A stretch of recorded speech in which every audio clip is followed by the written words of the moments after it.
The fire started at around 5:30 this morning here in the Litchfield Breezes community on Windy Lane. The 911 center got several calls for a house fire. We're at 157 Windy Lane in Pawleys Island.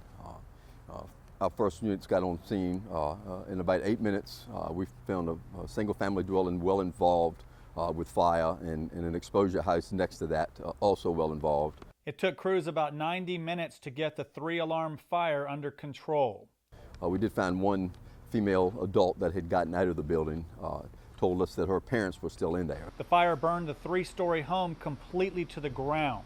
The home is just one street off of Highway 17 or Ocean Highway, and at first Highway 17 had to be shut down because firefighters needed the fire hydrant access on the other side of 17, and they didn't want vehicles driving over the hose. But they were able to get water access inside the neighborhood and reopen the road.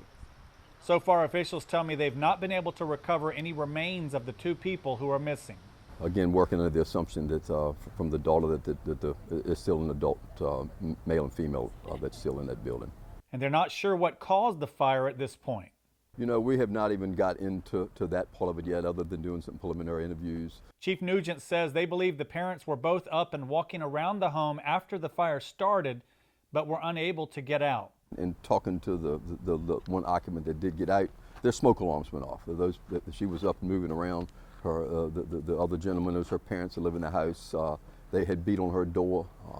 She went back in to grab clothes to put on. When she went out, she went outside thinking that the other folks were out, but unfortunately not. It's really the worst thing that can happen for firefighters at a fire.